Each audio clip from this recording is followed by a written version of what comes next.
Queridos hermanos, damos gracias a Dios de estar con ustedes esta noche, de nuevo en el culto de predicación. Esta es la Iglesia Bautista Sion de Miami Springs y nosotros estamos contentos de que ustedes estén con nosotros, sabiendo que están desde su casa. Esperamos pronto que podamos dar los cultos en la noche, aunque estamos pensando seguir transmitiendo online, ya que muchos se han acostumbrado y algunos no pueden venir. Hay hermanitos que viven muy lejos y no pueden venir, así que esto va a seguir. Quizás Dios nos ha permitido tener una visión nueva de cómo podemos alcanzar más personas en distintos lugares, y siempre pudimos haberlo hecho, pero no se nos ocurrió, y quizás por esta situación, obligados por la situación, aprendimos algo muy importante, que es la manera de llegar lejos con la palabra de Dios.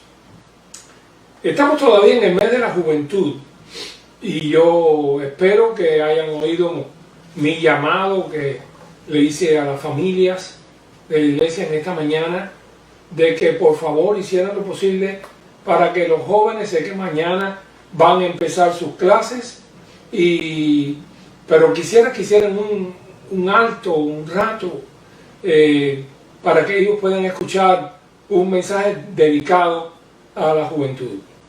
Así que espero que el Señor les bendiga a todos y espero que nos bendiga a nosotros también en la exposición de este tema, que yo no sé cómo me puse viejo, porque todavía tengo el alma joven. Así que amo a los jóvenes, en ellos me veo en una época convulsa, difícil, que no se sabía qué iba a pasar en el mundo en aquellos tiempos y en mi patria, pero el Evangelio cambió mi vida y me dio una razón diferente de vivir, y eso es lo que yo quiero para mi juventud y para todos los jóvenes de este mundo. Así que aquí está la palabra: Cristo, poder de Dios y sabiduría de Dios. Primera de Corintios, capítulo 1, versículos del 18 al 31. Y la palabra de Dios dice: porque la palabra de la cruz es locura a los que se pierden, pero a los que se salvan, esto es a nosotros, es poder de Dios. Pues está escrito: destruiré la sabiduría de los sabios y desecharé el entendimiento de los entendidos. ¿Dónde está el sabio? ¿Dónde está el escriba? ¿Dónde está el disputador de este siglo? ¿No ha enloquecido Dios la sabiduría del mundo? Pues ya que en la sabiduría de Dios el mundo no conoció a Dios, mediante la sabiduría agradó a Dios salvar a los creyentes por la locura de la predicación. Algunos le dicen locura. Porque los judíos piden señales y los griegos buscan sabiduría, pero nosotros predicamos a Cristo crucificado. Para los judíos ciertamente tropezadero, y para los gentiles locura, mas para los llamados, así judíos como griegos, Cristo, poder de Dios y sabiduría de Dios. Porque lo insensato de Dios es más sabio que los hombres, y lo débil de Dios es más fuerte que los hombres. Pues mirad, hermanos, vuestra vocación, que no sois muchos sabios según la carne, ni muchos poderosos, ni muchos nobles, sino que lo necio del mundo escogió Dios para avergonzar a los sabios, y lo débil del mundo escogió Dios para avergonzar a lo fuerte. Y lo vil del mundo y lo menospreciado escogió Dios, y lo que no es, para deshacer lo que es, a fin de que nadie se jacte en su presencia. Mas por él estáis vosotros en Cristo Jesús, el cual nos ha sido hecho por Dios sabiduría, justificación, santificación y redención, para que, como está escrito, el que se gloría, gloríese en el Señor. Así que lo necio del mundo ha escogido Dios para darle la sabiduría divina, y lo necio del mundo somos nosotros. Y a veces personas de bajo nivel cultural, personas que son tenidas en poco, como la juventud, y el Señor nos ha dado un mensaje poderoso. Es que quiero que la juventud no piense solamente: aquí tengo los grandes, aquí tengo la historia de los grandes, pero a veces vemos, y yo también lo vi en mi época, que había algunos que estaban como fuera del mundo. Cuando uno hablaba de Abraham, de Isaac, de Jacob, era una historia, pero era una historia como si fuera fuera del planeta. Y me hizo mucho bien, sobre todo en los campamentos, porque la iglesia se prestaba a eso, por ejemplo, en los embajadores del rey, en los departamentos misioneros. Ahí escuchamos historias que nos conmovieron, que tocaron nuestra sensibilidad, porque un joven debe ser sensible a las necesidades del mundo, sensible a la espiritualidad, sensible a los llamados de Dios, sensible a la necesidad de las almas. El Señor Jesucristo profetizó de una época en el mundo que se iba a levantar una generación maligna y perversa, pero una de las cosas que podemos aspirar como cristianos que no sea nuestra juventud. Nuestra juventud no es maligna y perversa. En primer lugar, lo maligno viene del diablo y nuestra juventud no tiene nada que ver con eso. Pero están tan inmersos dentro de un mundo perverso que se pueden aprender, aunque sean las maneras o las palabras o la filosofía del sálvese el que pueda, del que más tiene, el que más vale, y una serie de cosas que existen en este mundo hoy en día, igual que ayer, igual que antier, y quisiéramos dar una visión distinta. Por eso esta mañana le hablaba de cómo un zapatero cambió el mundo, y dentro de un rato les voy a llegar a la historia de un muchacho campesino que hizo cosas maravillosas. Así que nadie, ningún joven puede decir, bueno, pero yo soy muy poca cosa, yo soy el hijo de Bebé y Juanita, y soy un muchachito cubano que viene para acá inmigrante, o que nací aquí, en un mundo que no era el mío, o que, en fin, cualquier cosa que puedas pensar como joven, no importa dónde hayas venido, si naciste aquí o no, si tus padres son inmigrantes o naturales. Lo cierto es que lo más probable que estés rodeado de familias hispanas que vinieron de otro lugar, claro, y que a veces quizás dejaron familias, amigos, el terruño detrás. Todo eso afecta la vida y el crecimiento de nuestra juventud. Así que vamos a empezar por lo tradicional, vamos a empezar por aquellos que todo el mundo conoce, porque nuestros adultos están ahí también. La primera es un eslogan. El eslogan dice: se ha dicho que la tarea de los adultos es recordar cómo el mundo era, y que la tarea de los jóvenes es cambiar el mundo. Sin embargo, este eslogan tiene cositas que hay que revisarlas, porque recordar cómo el mundo era no es tener añoranza de cómo el mundo era. Hay cosas que nos dan añoranza. Por ejemplo, todo el mundo recuerda la casa si ya perdió a sus padres, si perdió su familia o si ha perdido el lugar donde nació, donde se crió, pues va a tener añoranza. No importa si es un bohío, no importa si era casa de tablas de palma, no importa si había conocimiento o si éramos analfabetos. Porque lo que uno recuerda y lo que uno le da el gozo del recuerdo es la familia. La familia sufre mucho los jóvenes que se crían sin familia, y bueno, ahí están las estadísticas de cómo hay muchísimos más delincuentes dentro de familias con problemas, muchachos que se crían sin padre, porque el padre está preso, la madre se fue, o la madre se murió, en fin. Esta situación familiar incide en la conciencia, en la crianza, en la cultura y en la visión general del mundo. Lo mejor que le puede pasar a un muchacho que está envuelto en una vida de familias con problemas es encontrar a Jesús.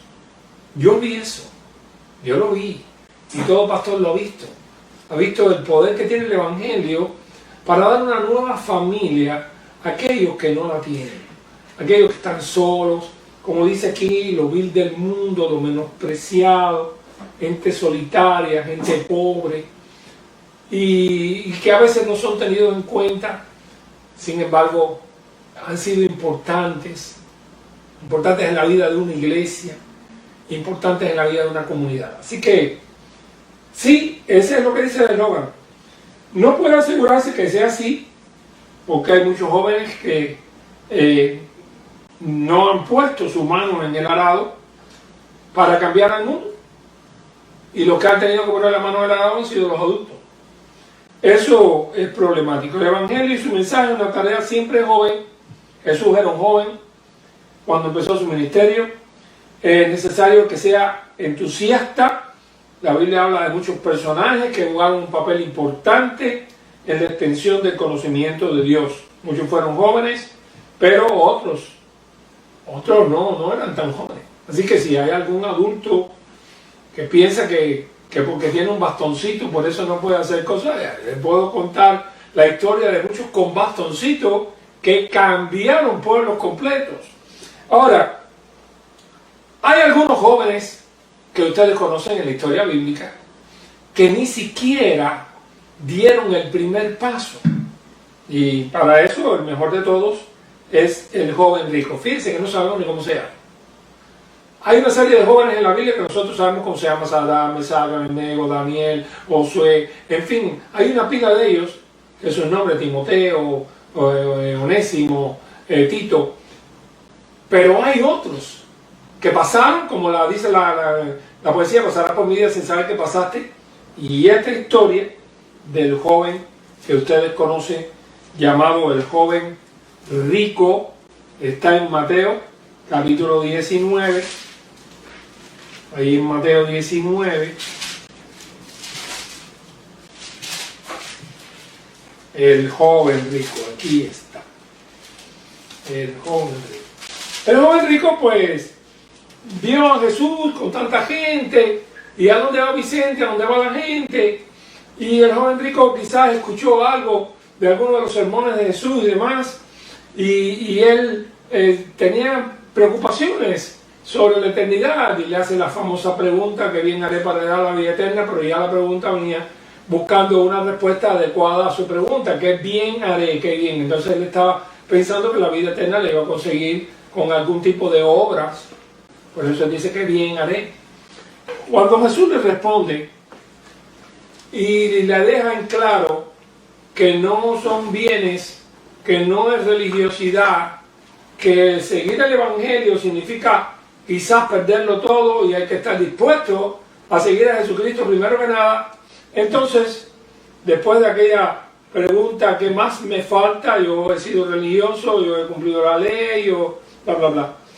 En el versículo 21 de Mateo 19, Jesús le dice: si quieres ser perfecto, anda, vende lo que tienes, dalo a los pobres y tendrás tesoro en el cielo, y ven y sígueme. No quiere decir que Jesús anduvo por ahí dando un mensaje de que los pobres entraban en el reino de los cielos, porque no importa si eres pobre o si eres rico, tener a Jesucristo como Rey y Señor, arrepentirte de todos tus pecados y confiar en Él es lo único que nos hace entrar en el reino de los cielos. Y eso es bueno, porque no importa si no tienes dinero, no importa si no eres nadie, con la fe por la fe. Así que, cuando él oye eso, el joven se fue triste. ¿Y por qué se fue triste? Porque no podía tener las dos cosas. Se quedó con las posesiones, porque tenía muchas posesiones. Es decir, que el apego a este mundo le impidió entrar en el otro. Él tenía que decir, pero déjeme decirle que él estuvo bien claro. Hay alguna gente que está en oscuro, que piensan, le dicen a Jesús: está bien, ok, yo lo voy a vender todo y me voy a ir detrás de ti. Y después no venden nada, siguen detrás de Jesús, con el mundo y con Jesús, y piensan que así van a ser hijos del reino de los cielos. Este por lo menos fue sincero. Se va triste porque escogió mal, porque si hubiese escogido bien se hubiese ido gozoso, como se fue el etíope por su camino cuando encontró a Felipe con el Evangelio en el medio del camino que desciende de Jerusalén a Gaza. Y el etíope era rico, el etíope era una persona importantísima en el reino de Candace. Entonces, pero se va triste. ¿De qué te vale tener el mundo y las riquezas si estás triste? Así que se supone que uno de los grandes valores que la humanidad ve es el valor de poder ser feliz. Y eso no depende solamente del lugar donde vives ni del dinero que tienes. La vida del hombre no consiste en los bienes que posee, dijo Jesús hace 21 siglos. Así que seguimos adelante. Sepa que mucha gente tiene edad de adulto y han hecho unas obras extraordinarias. Déjenme decir, con la experiencia que tengo, de los años que tengo en el Evangelio, que son muchísimos, muchísimos, gracias al Señor. Día 5 de septiembre, el cumpleaños de mi querida esposa. Pero el 5 de septiembre también se cumplirán 50 años que entré al Seminario Teológico Bautista de Cuba Occidental. ¿Qué le parece? Y el domingo de esa semana, cuando sea, pues será el día que se cumplirán 50 años de pararme detrás de un púlpito, de predicar con el conocimiento que tenía en ese momento, que estaba empezando, y que alguno de la iglesia me dijera pastor, sobre todo los más jóvenes, pastor, y yo salí de mi iglesia para el seminario una semana antes, era un miembro, de la semana después ya me estaban diciendo pastor, pero bueno, eso fue hace 50 años. Y ha sido bueno y Dios ha sido misericordioso, y qué lindo es cuando usted se puede poner viejo en esta hora. Por eso yo le digo a los jóvenes, apúrate de tomar el liderazgo, de desenterrar la espada del Señor para que te dé una bendición en su obra. No le deja al Señor los huesos. Así que, vamos allá. La tarea de Siempre Joven, dada por un joven de 33 años, y Dios llamó a varios jóvenes en la historia. Por ejemplo, llamó a Abraham, salió de Ur de los Caldeos, y Dios lo llamó a una tarea increíble. Fíjense si la tarea es increíble, hágase cargo que usted, no sé, va manejando.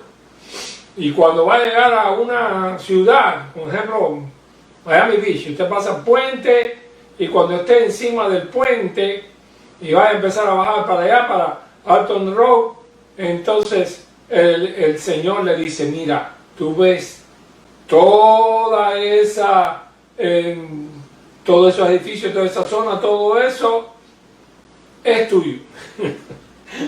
Pero hay algunos que se han creído eso, porque dicen que van a tomar algunos que tienen doctrinas raras, que van a tomar los negocios y los edificios de este mundo. Pero usted, la pregunta que tiene que venirle a la mente es ¿con qué?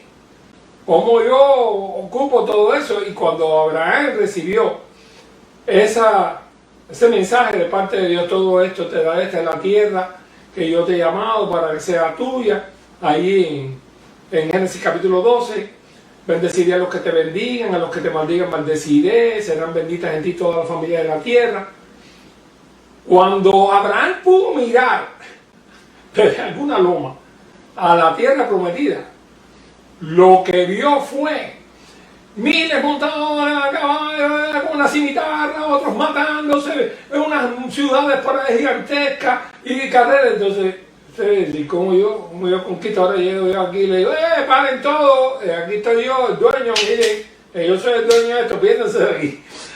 Eso, vaya, tuvieron que pasar. El Señor cumplió su promesa, pero no era para entonces ese mismo momento.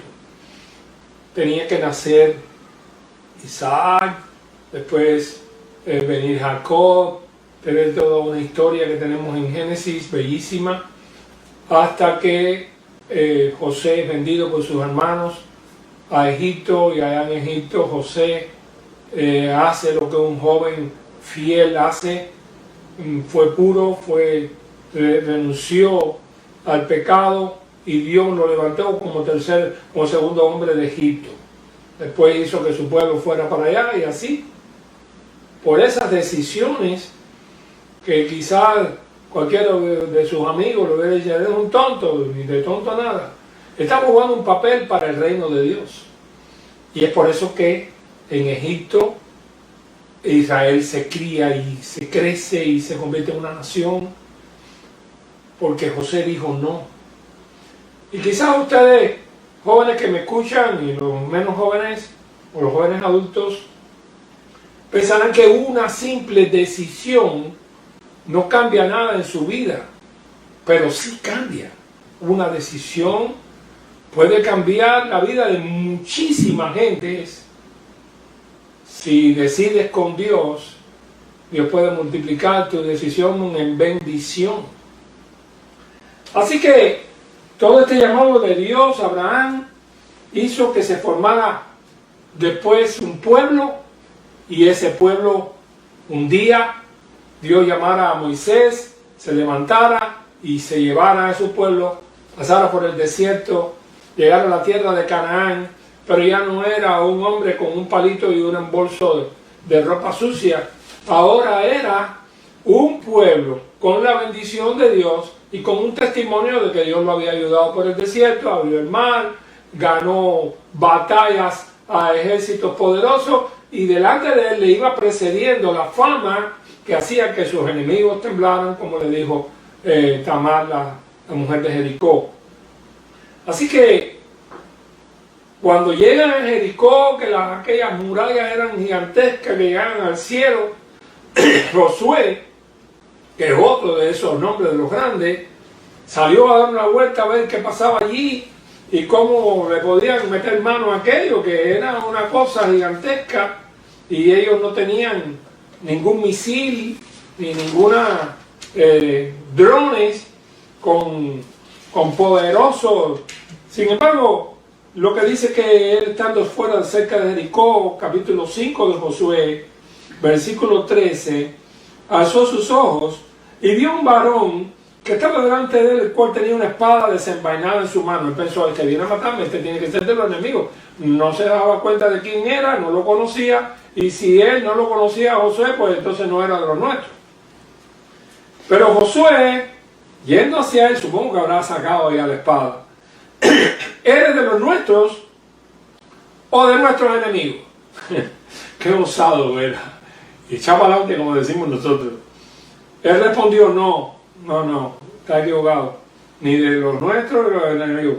Yo he venido como príncipe del ejército de Jehová. He venido ahora. ¿Qué? Un embajador del ejército de Dios.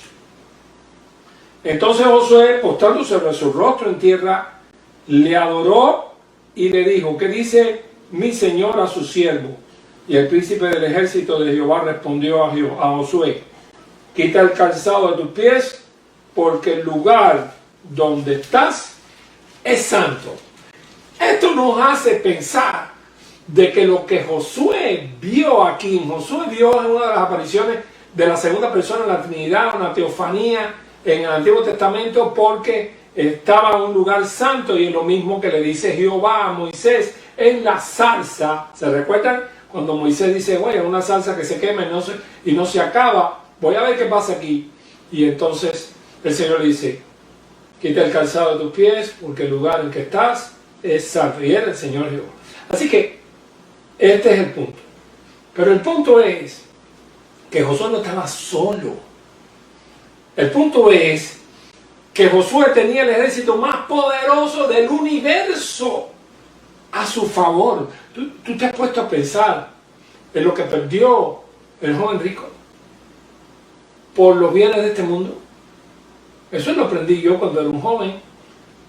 Tenía la opción de vivir una vida loca, como decía la canción, pero una vida loca limitada. La cuenta que yo sacaba dice, bueno, ¿qué tiempo voy a durar la vida loca? Si no me matan en las locuras por ahí, pudiera ser que viva 70 años, 80 años. A los 80 años ya nadie me va a sacar a bailar en una fiesta. No voy a quizás tener mucho dinero para que a alguien le guste el carro que yo manejo. Lo cierto es que escoger el mundo es una mala elección. Yo escogí a Cristo. Y ha sido tan bendito el andar con Cristo por el camino. Así que Josué escogió a Dios, escogió a Jehová, y él le mandó las ayudas necesarias. Y el Señor, que estaba allí con él, se encargó de desbaratar los muros, de darle la victoria y hacer que Israel ganara aquellas naciones. Eso no significó de que Israel le pagó a Dios con la fidelidad que él merecía. No fue así. Tristemente le falló mucho, a pesar de toda su elección y a pesar de todas las bendiciones que Dios le dio. Poco más adelante en la historia nos encontramos otro joven llamado Daniel, que ya cuando Jerusalén cayó y cayó Judá por su pecado, por la lejanía de Dios y no hacerle caso a los profetas, fueron llevados a Babilonia, cuando el gobierno de Babilonia o el imperio babilónico reinaba en aquella región. Y cuando él llegó allá con todos los jóvenes que lograban llegar, los adultos muchos quedaron por el camino muriendo porque ahí no había trenes, ni guaguas, ni nada, eso era a pie por ahí para allá. Resulta que él hizo una decisión. La decisión que no hizo el joven rico. La decisión de no contaminarse. Dice Daniel 1:8, mas Daniel propuso en su corazón no contaminarse. Nosotros tenemos ahora, por ejemplo, el libro del profeta Daniel, pero Daniel se metió ahí de fly. No hay ningún pasaje que diga yo te voy a poner como profeta, como le dijo Ezequiel, por ejemplo.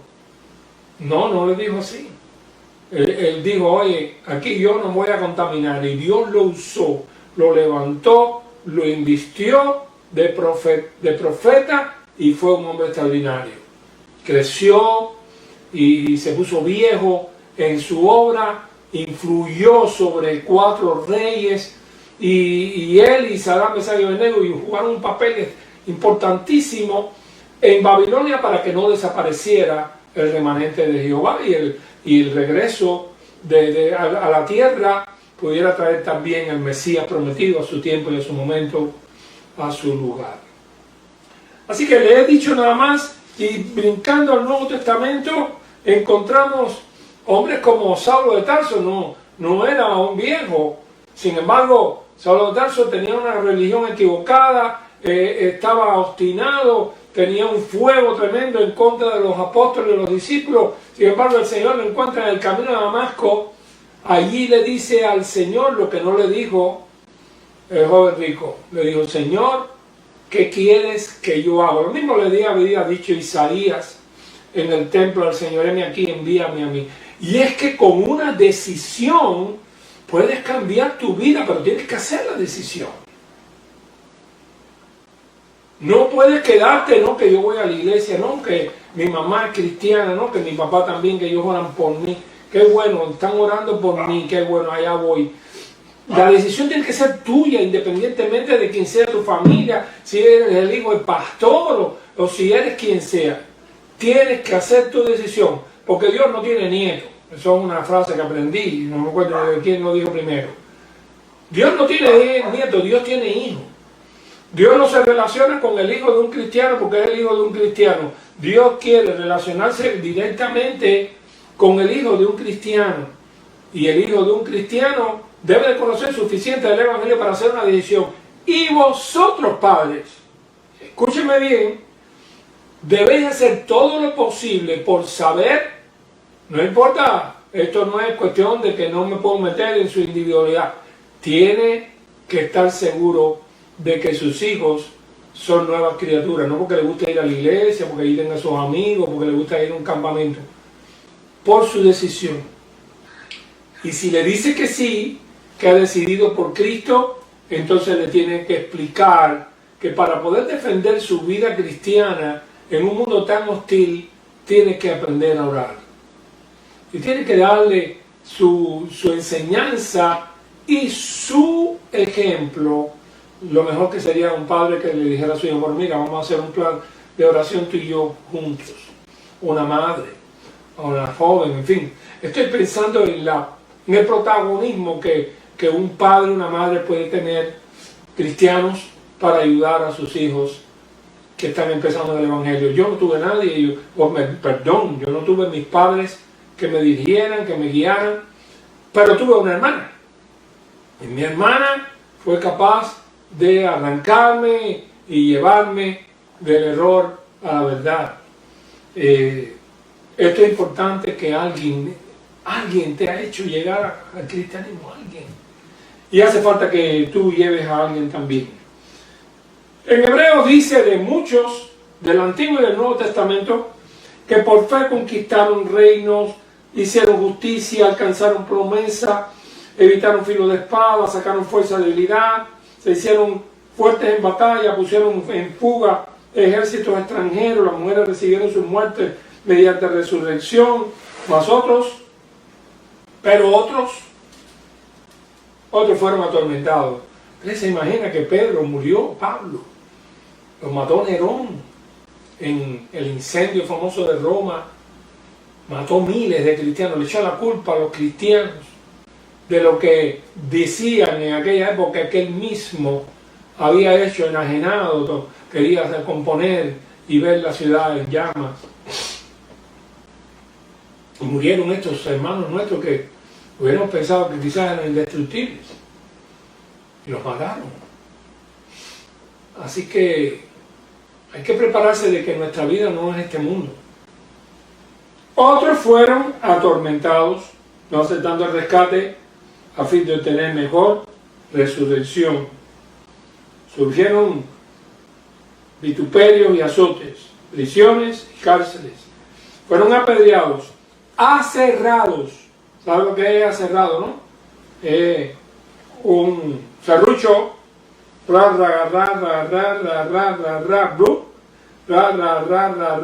eso. Dice la Biblia tuya y la mía, en Hebreos 11, que le hicieron algunos. Esto parece historia de otro planeta, pero cuando usted lee este libro, o cualquier libro de historia del cristianismo, usted va a llorar,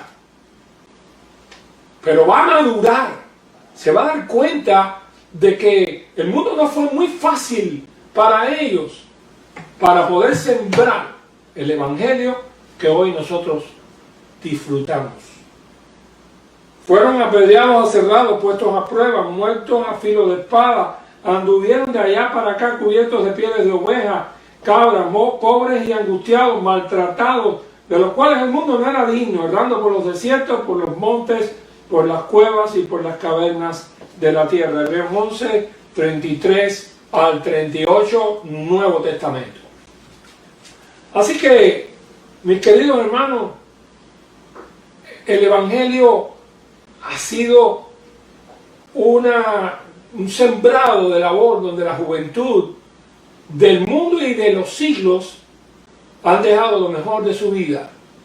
Los misioneros, como esta mañana decía Guillermo Carey, como Baltasar Humay, Conrado Greber, Jorge Blauroch, Félix Mann, que se convirtieron en mis amigos desde que oí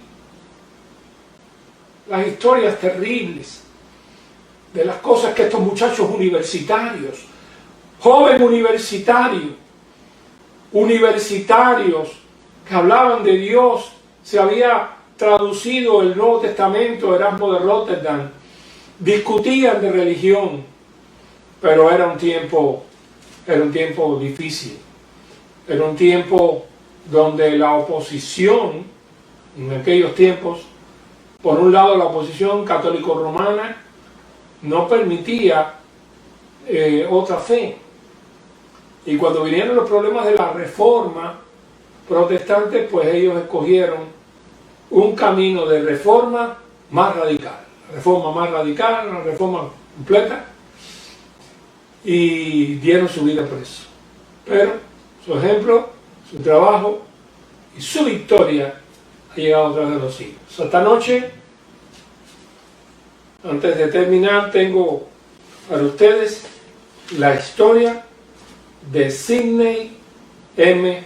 Soubley.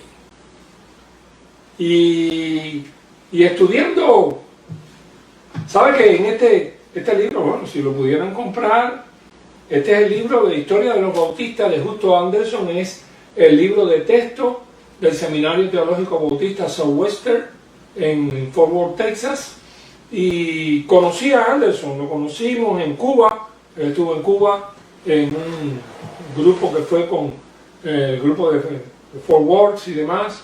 No me recuerdo el año, no le pregunté a él mismo en qué año fue, pero me recuerdo que estuvo en el campamento, una reunión de pastores, alto, delgado él, y escribió este libro, muy bueno, muy documentado. Este capítulo, o estos capítulos, donde estoy aquí en esta parte del libro, tiene que ver con la obra bautista en Sudamérica. Los comienzos de la obra y el desarrollo de la obra bautista en América Latina. Así que ahí está también, ahí está Cuba, ahí está México, ahí está la historia en Ecuador, cómo surgió. Hubo un hombre que estaba metido en todas partes. Este hombre, siendo un joven de 19 años, pues Dios lo llamó, empezó la obra misionera y donde quiera que él llegaba, porque él tenía una cobertura, él era fundador de escuelas.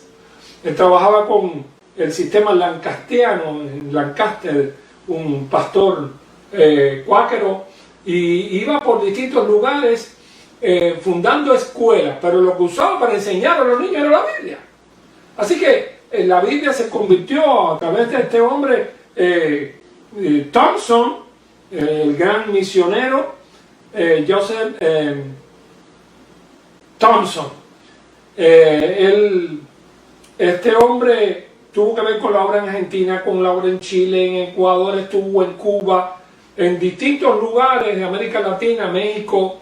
Él fundó escuelas y los gobiernos, tuvo aquello de gobierno, a veces católico romano, seminario, en fin, que le daban la bienvenida, tuvo porque estaba a través de, como digamos, un sistema escolar, fundando escuelas y demás.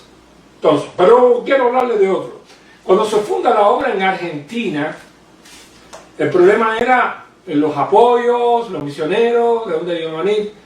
Y esta es la historia de un muchachito, por eso le decía, y se la voy a leer, porque yo sé que los jóvenes no leen.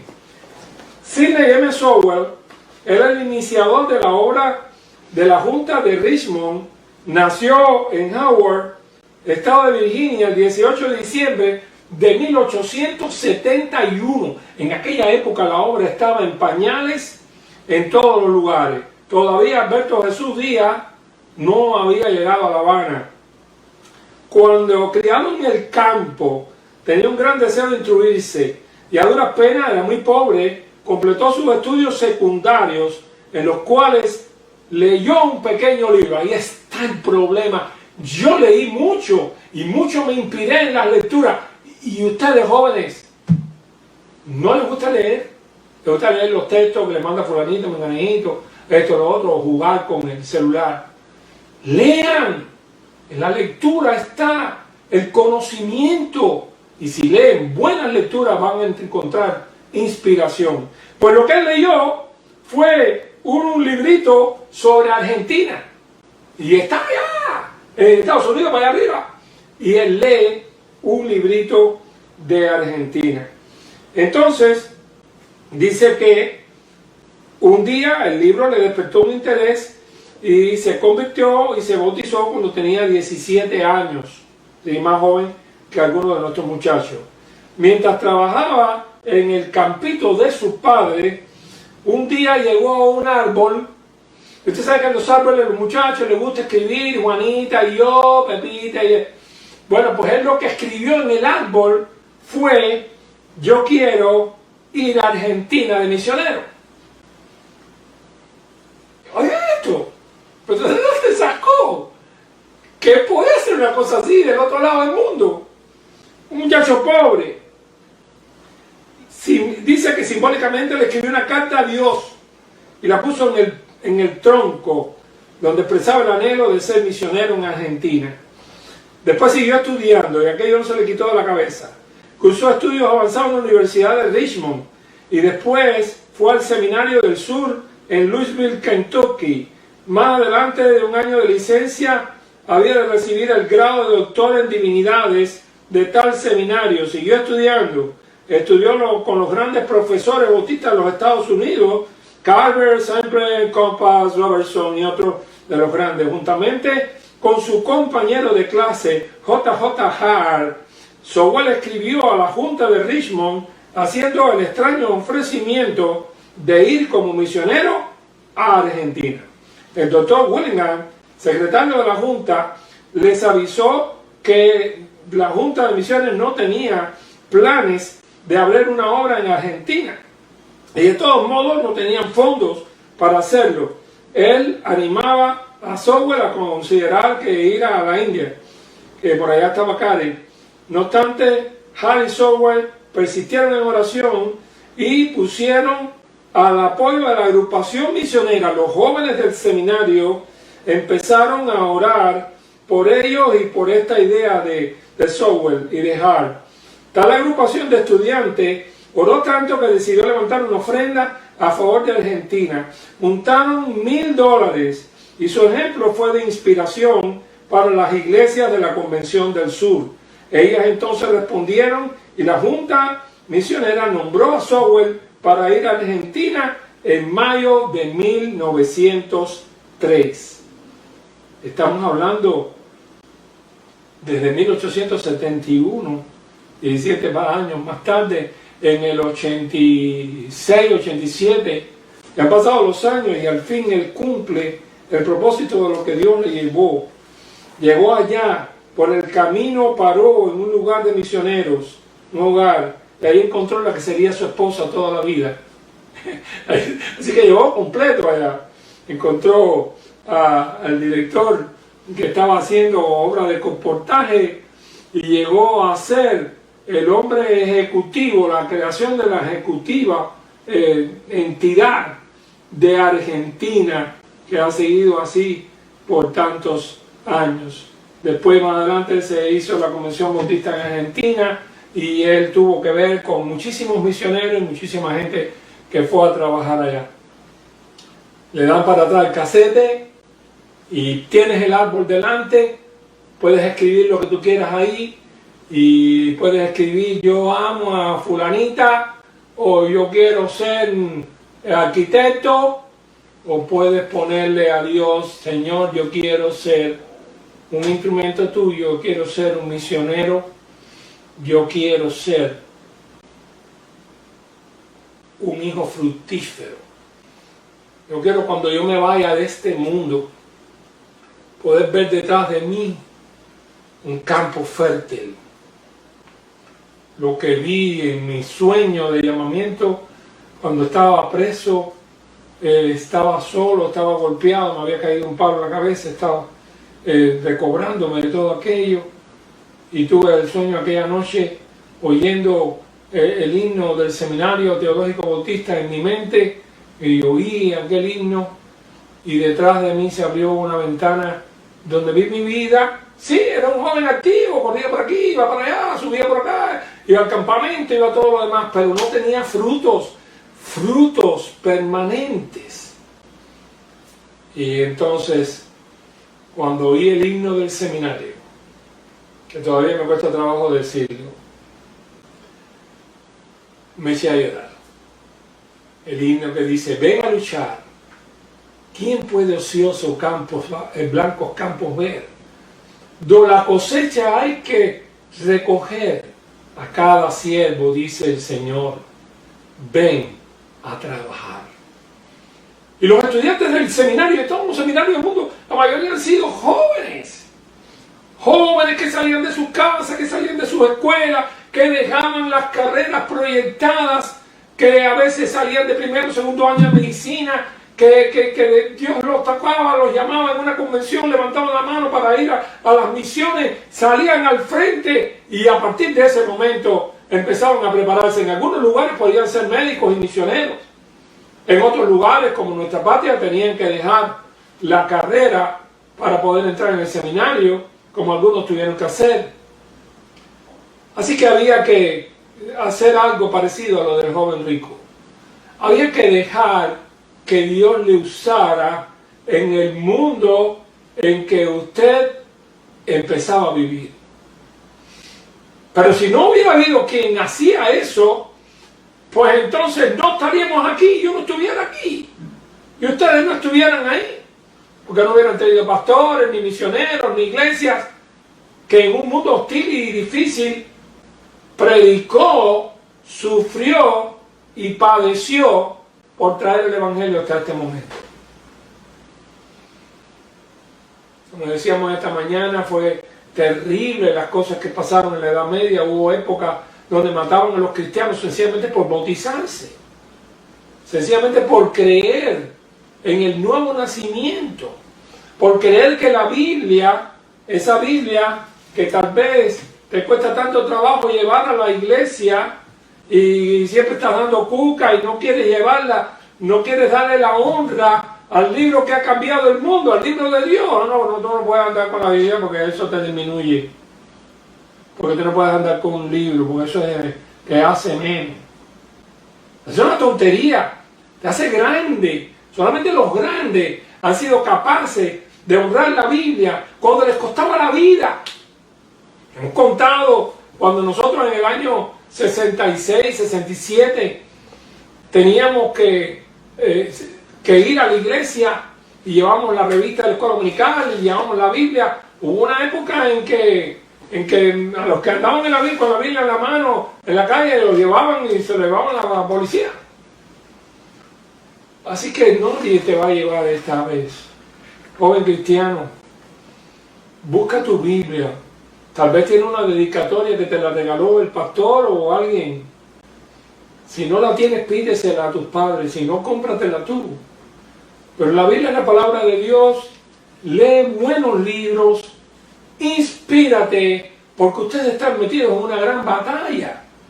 La batalla de esta época, donde la gente se amontona, maestros conforme a sus propias concupiscencias, apartan de la verdad del oído y se vuelven a la fábula. En un tiempo convulso, donde los poderes de las tinieblas se manifiestan de muchas maneras y donde Satanás, que sabe que le falta poco tiempo, está luchando por tomar ventaja de ustedes. Si logra desactivar al relevo, entonces nosotros los pastores, cuando nos muramos, no habrá nadie que predique el Evangelio en las iglesias. Y cada viejito, cuando se vaya muriendo, pues ya se va pagando el último que apague la luz. Pero no es así. Todos los días hay jóvenes que se deciden al ministerio. Quizás no lo hagan en nuestra iglesia, que eso es lo que más me duele. Lo que más me duele es que he pasado la vida predicando mensajes misioneros, tratando de inspirarles. Y no veo ninguno que llegue y me diga, pastor, yo quiero ser un pastor. Alguno que lo ha dicho, después se lo olvidó. Y no necesitas un campamento para cuando salgas del campamento salir eufórico. Eso nos pasaba a nosotros también. Es una cuestión razonada. ¿Qué debo hacer para que el Evangelio no termine en mi generación? Por eso te llamo a que transformes este mundo. A que hagas lo que hizo Thompson, lo que hizo Guillermo Carey, lo que hizo Sewell, y que seas capaz de ser uno más de las huestes del Señor que cambiaron el mundo. Por eso, mi querido hermano, mi querida hermana, porque puede ser usado, sí está bien, no hay que dejar de casarse. Nosotros no creemos en el celibato, un pastoral.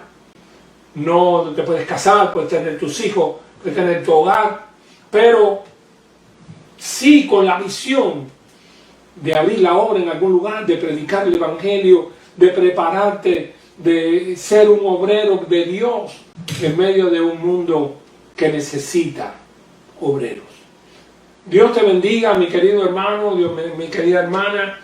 Tenemos hermanos adultos que son tremendos, que yo les prometo a ustedes jóvenes que quisieran tener la mitad de la salud y de la fuerza que ustedes tienen para hacer más por el Señor. Llamo la atención a ustedes, mis queridos hermanos, mis queridos muchachos, que amo tanto, que piensen en la obra misionera. Piensen quién va a ir después que nosotros, las antiguas generaciones, vayamos de este mundo, porque tenemos que salir un día. De todas maneras, eso es irremisible. Así que oro por ti y espero que el Señor te bendiga y les bendiga a todos ustedes. Que alguno se pueda acercar a mí y decirme: pastor, mi hijo ha decidido prepararse mejor, mi hijo ha decidido leer la Biblia, ha decidido tener quiero tener un plan de oración, dígame pastor, ¿cómo puedo orar más? Enséñeme un librito que me pueda hacer bien. Todo eso lo tenemos los materiales. Por eso no hace falta volver de nuevo a las reuniones de jóvenes, a las reuniones de preparación. Esto es un paliativo. Necesitamos trabajar a tiempo completo, que la iglesia pueda estar en todo lo que la iglesia sabe hacer. Señor les bendiga, oro por ustedes, confío en que Dios les vaya a bendecir. Tenemos una linda iglesia, tenemos un lindo grupo de jóvenes. Lo único que necesitan es visión y poder espiritual. Así que oro por eso. Y le pido al Señor que les use ahora y al futuro. Oramos. Querido Padre, nosotros estamos agradecidos porque hace tantos años nos diste el llamado, te dijimos que sí, costándonos tantas dificultades para después llegar a ser tus obreros en este mundo. Gracias porque me diste la familia adecuada, porque me diste la esposa adecuada, porque me diste la hija adecuada, y muchos pastores, Señor, están felices de que tú le diste todo lo que necesitaban para trabajar contigo y ser felices cerca de ti. Por eso, en esta noche, te pido humildemente que tú bendigas a los jóvenes de nuestra iglesia. Mañana se van a ir a la escuela. Permite que vayan con el corazón lleno de ti, que no vayan buscando a quién imitar, sino que puedan dar suficiente testimonio para que otros los imiten a ellos. Tal es tu poder, cuídalos, protégelos de todo mal, te lo ponemos en tus manos, en el nombre que es sobre todo nombre, en el nombre maravilloso, grandioso y eterno de nuestro Señor Jesucristo. Amén. Dios le bendiga.